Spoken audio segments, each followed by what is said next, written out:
Hey Sasha, what changed for you after that first set? You were down 6-1 and then you made a really good comeback.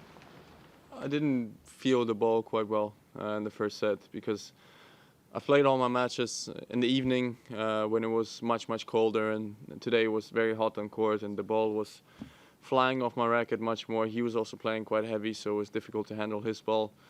And then, I just got used to it a little bit more. Got used to it and could start playing my game a little bit better, and luckily I could turn it around.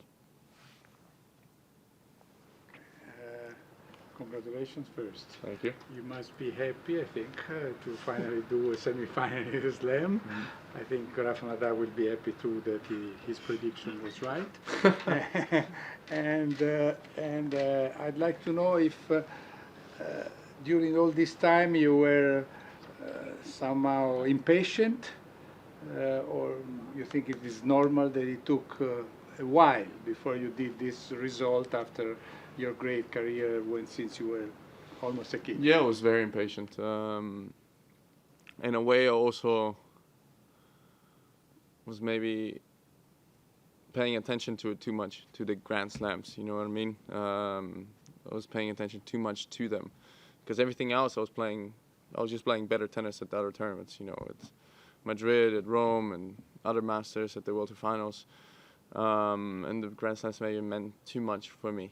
And this year I actually came into the Australian Open with absolutely no expectations because I was playing horrible. You know, at the HP Cup I was playing bad the weeks before, and as I said to all of you guys, it's going to be a process in the beginning of the week with the first few matches, and I hope I can just get through them and start playing better as the tournament gets along. And this is what happened, and I hope I can still continue to play better in the semifinals and hopefully maybe in the final, and because, you know, the people that I'm going to play are not getting worse. You have made this incredible commitment to bushfire relief, and then on court you said something pretty interesting, that your parents always said that money was to, if you can, to put it to the help of others. Could you just talk about that, what they said to it, your thoughts about that? Yeah, I mean, my parents grew up in the Soviet Union, where you were a professional tennis player, and my dad would make money outside the country, but he would have to give it away when he was getting into the country. So, funny enough, for them, you know, where they never had any money, you would think that now maybe we have some, you want to keep it all for yourself, but they always said that money is something that should cause change in the world and should be put into a good thing and not, you know, keep it in a bank account and do nothing with it. Of course, if I win the 4 million, it's a lot of money for me. I'm not Roger, I'm not, you know, LeBron James, something like that. This is still big. But at the same time, I know that there's people right now in this country, in this beautiful country, that lost their homes and that actually they need the money. You know, they actually depend on it, of building up their homes again, building up the houses again, building up the nature that Australia has, the animals as well. So I think there's much better use for those people with that money than I have right now. Sasha, before the tournament you said you were happy to fly under the radar this time because there was not that much spotlight because of your form. So, but now that's back again, like, you know, how the journey has been. And a bit about, you have said you are happy on court and off it now. Can you talk about it a bit in details? Yeah, I mean, if you're in the semifinals of a Grand Slam, of course there's going to be spotlight on you a little bit. You kind of cannot avoid it that much anymore, which is a good thing as well.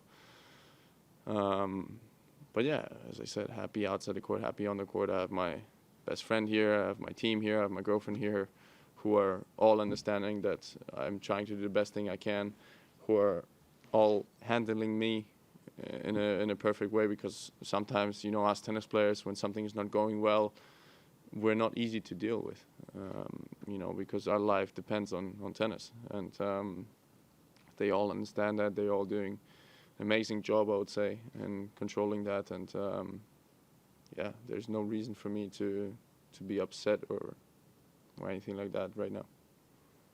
Just curious about the feelings that go through your mind in a situation like that. You're not done with your goal here yet. Obviously, you want to win the tournament, but to go to this level you haven't done before. Is it more a sense of I showed them, or is it more I showed myself? I don't think about it. But what I am happy about is that everybody all of a sudden at the ATP Cup or last year had opinions that I need a new coach, or I need change in my team, or I need to get a new physical trainer or a new physio or whatever. And I was struggling with myself. My tennis was struggling because of me and not because of the work that everybody else was doing. So I am happy to show that I can still play good tennis with the team around me, with my father around, with Jazz around, with Hugo around. So that I am happy about. That everything else, but I have to prove a point to somebody. I mean, do you have to prove a point to anybody in this world? Probably not, because you do, maybe to your parents, because out of respect or anything like that. But anybody else, this is your life. You do with it what you feel is right, and all I'm gonna say, I'm always gonna try my best, and I am always gonna do everything I can to win tennis matches, to at least do the best thing I can on the tennis court when I'm playing in front of people, just to have respect in front of the crowd. But everything else is my decision, it's my parents' decision, and it's the people that are involved, and nobody really, nobody's else opinion really matters that much.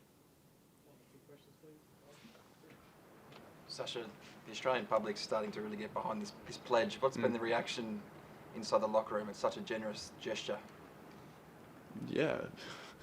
When I first said it, everybody came up to me. It's like, really want to see you give that $4 million check to somebody else and not keep it.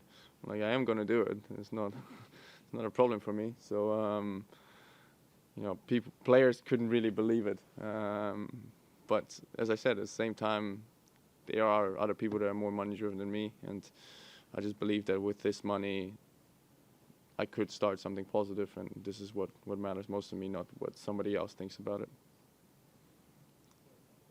You mentioned on court about breaking the barrier. Can you elaborate on that, given that you are the youngest of the semifinalists and you'll have to beat one of the big three to win the title?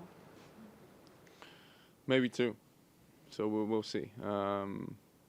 But I did beat Stan just now, who is also a multiple Grand Slam champion, which gives me a little bit of confidence that I can do it. But yeah, I mean, I've done well at other tournaments. I've won Masters Series, I've won the World Tour Finals, but the Grand Slam was always the week where I kind of even wanted it too much. I was doing things in a way too professional.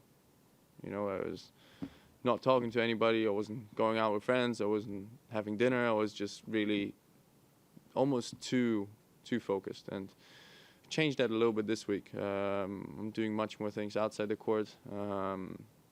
I also was playing that bad at ATP Cup that I didn't have any expectations. I wasn't really expecting myself in the semifinals or quarterfinals. So yeah, maybe this is a stepping stone. Maybe this is how it should happen, and we'll see how it goes now in 2 days' time.